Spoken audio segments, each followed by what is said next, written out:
Assalamualaikum warahmatullahi wabarakatuh. Sahabat beriman, sebagai makhluk yang memiliki nafsu, kira-kira apa yang menjadi reaksi kalian jika tiba-tiba melihat lingkungan sekitar terdapat sekumpulan orang sedang tampil tanpa busana? Apakah kalian akan kaget, risih, malu, merasa tak suka, hingga mengabaikan atau malah justru diam menikmatinya? Bila peristiwa itu terjadi di kehidupan dunia, maka tentu hal itu akan mengundang perhatian. Apalagi jika sekumpulan orang tanpa busana tersebut merupakan lawan jenis kita. Namun hal tersebut tak selamanya berlaku. Sebab di luar dunia terdapat sebuah tempat bernama Padang Mahsyar, di mana manusia justru tak tertarik dengan hal-hal seperti demikian. Padahal di tempat tersebut justru semua orang tampil dalam keadaan tanpa busana, bahkan tanpa selai kain sedikit pun. Mengapa hal tersebut bisa terjadi? Ada apa di Padang Mahsyar? Tonton video ini hingga akhir agar tidak sesat. Mungkin ibarat dua sisi mata uang.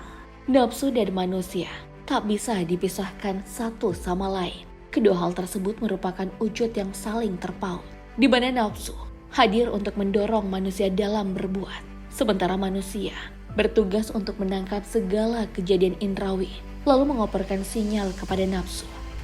Cerita tentang nafsu memang bukan perkara mudah untuk dijelaskan. Hal ini disebabkan nafsu merupakan wujud yang tak tampak secara kasat mata, namun diyakini keberadaannya. Tak hanya itu, kehadiran nafsu juga seringkali tak menentu, sehingga sulit ditebak berdasarkan tempat dan waktu. Maka tak heran jika nafsu seringkali merangsek bebas ke dalam diri manusia melalui jalan-jalan yang tak disangka. Keberadaan nafsu yang sering kali mempengaruhi manusia tentu merupakan sebuah tantangan yang begitu berat.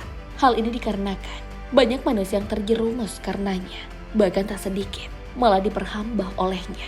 Maka hal ini tentu merupakan masalah serius, sebab Allah Subhanahu wa Ta'ala pun telah menyatakan perihal tersebut melalui firman-Nya. Maka pernahkah kamu melihat orang menjadikan hawa nafsunya sebagai Tuhannya, dan Allah membiarkannya sesat dengan sepengetahuannya, dan Allah telah mengunci pendengaran dan hatinya, serta meletakkan tutup atas penglihatannya. Maka siapakah yang mampu memberikannya petunjuk setelah Allah membiarkannya sesat? Mengapa kamu tidak mengambil pelajaran? Al-Quran Surah Al-Jathiyah ayat 23. Setidaknya, jika mengikuti keterangan Al-Quran, maka akan ditemukan 3 bentuk atau jenis nafsu, di mana hal tersebut terbagi berdasarkan tujuan dan juga sifatnya. Nafsu pertama disebut sebagai nafsu al-ammarah bis-su'. Nafsu ini digambarkan sebagai nafsu yang mendorong manusia untuk melakukan segala keburukan. Selain itu, terdapat juga nafsu lawwamah. Nafsu itu disebutkan sebagai kecenderungan manusia untuk menyesali perbuatan-perbuatan buruk yang telah dilakukan sebelumnya. Dan yang terakhir, nafsu mutmainnah. Berbeda dengan kedua nafsu sebelumnya, nafsu ini justru mengarahkan kepada segala kebaikan dan digambarkan sebagai jiwa yang tenang dan tentram. Dari ketiga bentuk dan jenis tersebut, tentu nafsu al-ammarah bis-su' merupakan nafsu yang paling berbahaya, sebab sifat keberadaannya senantiasa ingin menggiring manusia kepada jalan yang salah. Keberadaan nafsu ammarah bis-su' tak dapat dipungkiri menjadi nafsu yang cenderung dominan pada diri manusia. Hal itu disebabkan pada nafsu ini syaitan terlibat dalam mendorong manusia untuk melakukan keburukan. Maka tak heran jika tawaran-tawaran nafsu ini cenderung membuat manusia sangat sulit mengalahkannya. Tak terkecuali bagi orang-orang yang merasa memiliki tingkatan iman yang kuat dalam dirinya. Namun hal itu bukan berarti jika manusia akan selamanya takluk pada nafsu ini. Sebab terdapat orang-orang yang justru diberi penjagaan yang kuat sebagai rahmat dari Allah Subhanahu wa Ta'ala.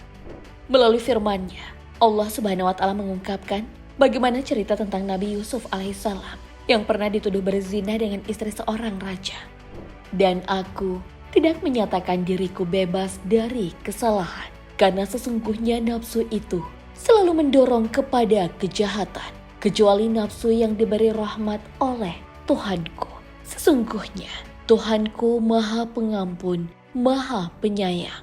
Al-Quran Surah Yusuf ayat 53. Meski ada beragam pendapat tafsir mengenai pernyataan kalimat ini, namun terdapat satu hal yang pasti. Jika nafsu keburukan menjadi hal yang senantiasa meliputi diri manusia, maka tak heran jika manusia senantiasa dituntut untuk menguatkan diri dengan benteng iman. Hal itu bertujuan agar manusia tak mudah terjerembab pada bisikan nafsu yang menyesatkan. Salah satunya ialah nafsu terhadap lawan jenis. Mengenai nafsu terhadap lawan jenis, sejatinya bukanlah hal yang disalahkan. Sebab di dunia ini, mustahil seseorang tidak memiliki nafsu tersebut. Bahkan hal ini boleh dikata menjadi suatu tanda kenormalan bagi manusia. Sebab dengan tidak adanya nafsu seperti ini, maka seseorang akan dianggap memiliki kelainan jiwa atau bahkan dicap bukan manusia. Namun hal demikian dapat dibenarkan jika nafsu tersebut ditunjukkan kepada orang yang pantas dan dibolehkan. Seperti halnya nafsu kepada istri maupun suami. Akan tetapi, hal itu menjadi cerita lain jika nafsu tersebut dipukul ratakan terhadap semua lawan jenis. Meski terdapat batasan dalam pemenuhan nafsu, namun bukan rahasia lagi jika manusia sangat cenderung tertarik pada lawan jenisnya. Sebab hal tersebut berkaitan dengan unsur kebutuhan biologis manusia. Maka tak heran apabila manusia seringkali bereaksi ketika berhadapan dengan lawan jenisnya. Terlebih lagi jika dorongan nafsu turut menyertainya. Lantas adakah saat dimana manusia tidak memiliki nafsu terhadap lawan jenisnya? Mungkin boleh dikata, jika selama masih di dunia, manusia akan cenderung berhasrat pada lawan jenis. Namun hal itu tak berlaku lagi ketika berada di padang mahsyar. Padahal, pada tempat itu segala jenis manusia akan berkumpul dalam keadaan tanpa busana. Bahkan saat berada di sana, manusia bisa secara bebas memandang lawan jenisnya tanpa adanya batasan. Lantas mengapa hal itu bisa terjadi? Bukan rahasia lagi jika padang mahsyar merupakan tempat persinggahan sementara manusia setelah dibangkitkan dari alam kubur sebelum menuju alam akhirat yang kekal. Di tempat itulah segala amal perbuatan manusia akan dipertanggungjawabkan ketika masih hidup di dunia. Allah Subhanahu wa Ta'ala berfirman, di tempat itu, padang mahsyar, setiap jiwa merasakan pembalasan dari apa yang telah dikerjakannya dahulu. Dan mereka dikembalikan kepada Allah, pelindung mereka yang sebenarnya. Dan lenyaplah dari mereka apa pelindung palsu yang mereka ada-adakan. Al-Quran, Surah Yunus ayat 30. Tak hanya itu, padang mahsyar juga digambarkan sebagai tempat yang tandus lagi luas, di mana setiap manusia yang berada di sana akan menghadapi situasi mencekam dan menakutkan. Saking mencekamnya, manusia tak lagi memperdulikan kondisi sekitarnya dan hanya berfokus pada dirinya saja. Meskipun penampakan manusia bertelanjang, meruah di hadapan mata. Hal ini pernah diterangkan oleh Nabi Muhammad SAW melalui sabdanya. Dari Aisyah radhiyallahu anha, aku mendengar Rasulullah SAW bersabda, manusia dikumpulkan pada hari kiamat dalam keadaan tidak beralas kaki, telanjang dan kulub. Aku bertanya, wahai Rasulullah, apakah para wanita dan lelaki saling memandang satu sama lain?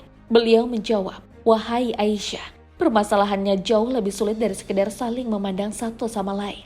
Hadis riwayat Muslim.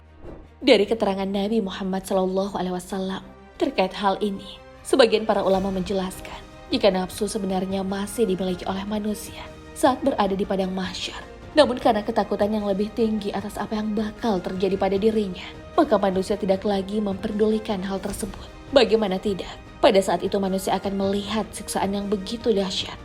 Salah satunya, matahari akan diletakkan tepat di atas kepala mereka, hingga merasakan kepanasan yang teramat luar biasa. Karena saking panasnya, tak sedikit dari manusia sampai merasakan kelaparan, kehausan, kulit terbakar, dan bahkan bermandikan air keringat. Maka jangankan untuk memandangi lawan jenis sekitarnya, untuk sekedar malu dengan aurat sendiri pun sudah tak lagi dihiraukan.